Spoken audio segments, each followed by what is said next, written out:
Hello and welcome back to Football Manager 2020 with Newcastle United in the Championship at the top of the Championship.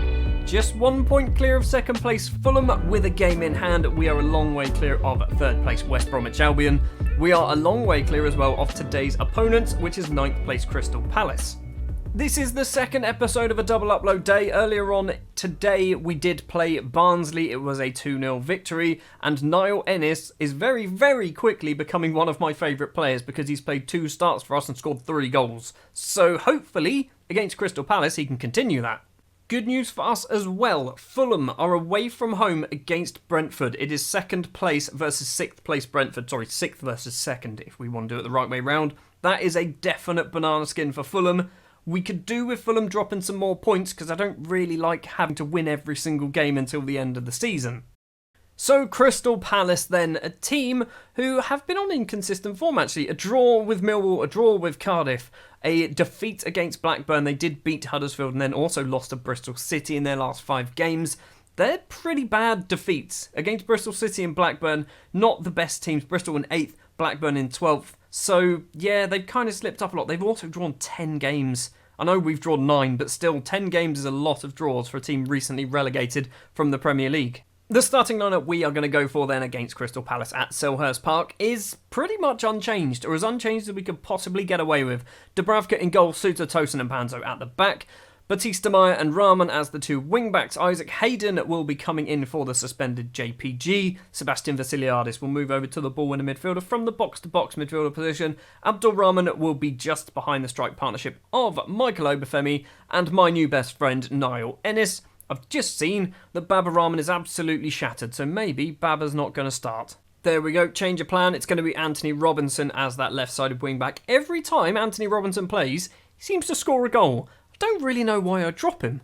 Last time we played Palace, which I'm pretty sure was on camera, Maya was playing as a striker. This guy, Gelhardt, came off the bench and did score a goal. Who is he? I've never heard of you before. You are a Wigan player by the looks of it at the start of the save. You've just signed for Palace, and you've already scored 10 goals in all competition for them. So good job, I guess. I mean, don't score any more, please. It is weird to think that I have Jamie Vardy, Joel Linton, Joey Martinez, all as very good strikers, and I'm playing Michael Obafemi and Niall Ennis. But if it's getting me goals and getting me results, I don't care who's up front, to be honest. Jetro Willems with a free kick for Palace. 11 minutes on the clock. Dubravka dives through a crowd of players to hold on to the ball. Is this going to continue? Suter forward to Batista Maya, who really probably shouldn't be playing either.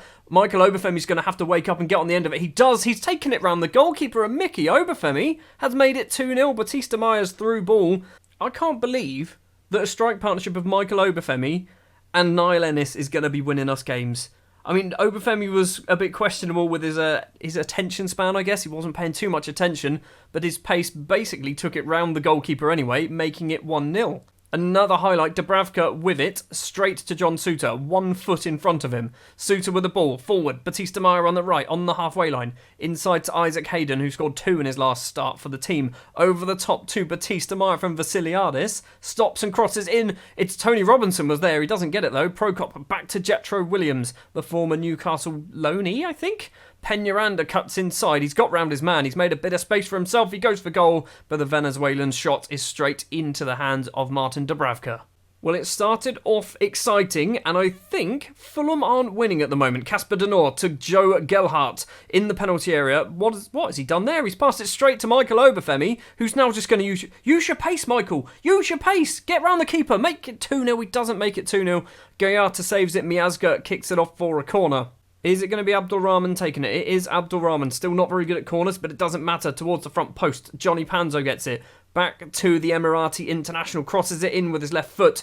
It's Vassiliadis on the volley at the back post. Gets the ball once again, though. Johnny Panzo. He's going to have to go back, isn't he? He's a central defender, or the highlight will just end. Throw on the left to be taken by Anthony Robinson, the American international. Back to Robinson from Vassiliadis. Crossed in to nobody. It was a very bad cross. Isaac Hayden. Batista Maya crosses it in. It's Niall Ennis. It's almost his 4th goal in 3 games. It's just wide of the post. We've got 10 minutes, to play of the first half. And Andros Transcend's gone and got himself injured. Good job.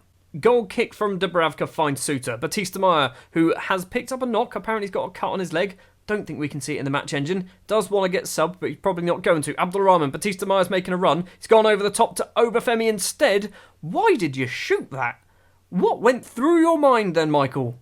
Suter with a free kick. We're still not quite at half-time. 3 minutes of injury time. Isaac Hayden, what a ball that is, to find the German. Towards the back post is Tony Robinson. His header is over the bar. It's not Tony Robinson from Time Team, by the way. We've got a corner. Batista Meyer, still not half-time. Towards Mickey Obafemi at the back. Vasiliadis isn't going to get the ball. Isaac Hayden's got the ball. He's hit the base of the post. Batista Meyer's going to keep the ball in play. Is he going to get on the end of that? He's not. Peñaranda heads back to Matt Miazga. It's a bit of a strange highlight. Okay, it does end. It is 1-0 at half-time against Crystal Palace. We are doing okay. I'd like to have a second. What is going on elsewhere? Brentford and Fulham is 1-1. That's good. I'll take that. As long as we win and Fulham don't win, I will be happy with that. Right, I'm thinking Robinson needs to come off. Baba Rahman is coming on. Robinson's just not having a good game. He's on a 6.4. Vasiliadis as well for Matty Longstaff and swap... Not you two. Swap you two over.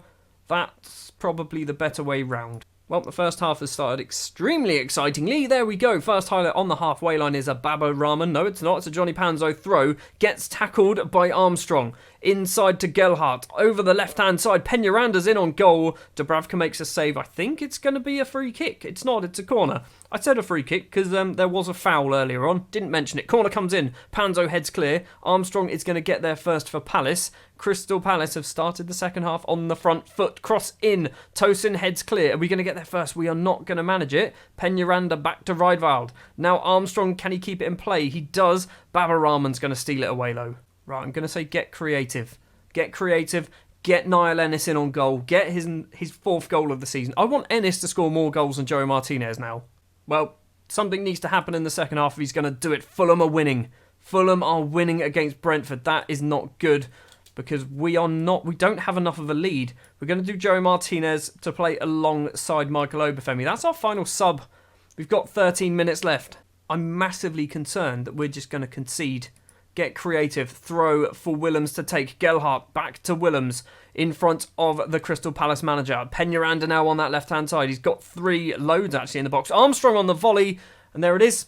There it is. There's the equaliser. Adam Armstrong. It's a bloody ridiculous finish. But I could see it coming a mile off. Why do we not take our chances? We've had 21 shots. Go on. Please, is it Abdulrahman? Is it going to be Abdulrahman? It is not. It's Batista Meyer, the right back, the makeshift right back, steps up. We've got 2 or 3 minutes left to play. Steps up, goes for goal, and he may have just saved the day. That goal there might win us the league. And that is not an understatement. That goal might win us the league. If we can hold on, which I'm going to try and do by basically shutting up shop now. We're going to go more direct passing, lower tempo, and frequently time waste just to try and run that clock down. There's 2 minutes, 5 minutes of injury time. I'd love it if Brentford could score a goal as well. That would just make my day. Doesn't look like we're going to get anything happening here. We are not, so we do win 2-1. Oliver Batista Meyer has saved the day. He's picked up an injury. I don't care what's happened at Fulham. I think they've won. Batista Meyer gashed his leg earlier in the match, very early in the match, sort of 20 minutes in, scores the winning goal in the 90th minute, and now is injured for 6 days to 2 weeks. I think you've earned your rest, mate. So Fulham, by the looks of it, did beat Brentford. That is not only a kick in the teeth for us, but also for Brentford, because they've now dropped down to 6th place and potentially dropping out of the playoffs, which is ridiculously tight, all the way down to 10th place. There is, 4 points just separating 10th through to 6th. That is a very interesting race. Also, Abdulrahman, 12 assists, average rating as well, best in the league. Well, next episode then, again, not going to go very far. We're going to go to the West Brom match, 3rd place in the table. And then we've also got the Fleetwood match shortly after, which is our game in hand. This is a huge match. Next episode will be the West Brom match, so thank you very much for watching this episode. If you did enjoy, do remember to leave a like. If you want to see more, hit the subscribe button, and I'll be back tomorrow with the big match. 1st versus 3rd, Newcastle versus West Brom. This could again be a title decider.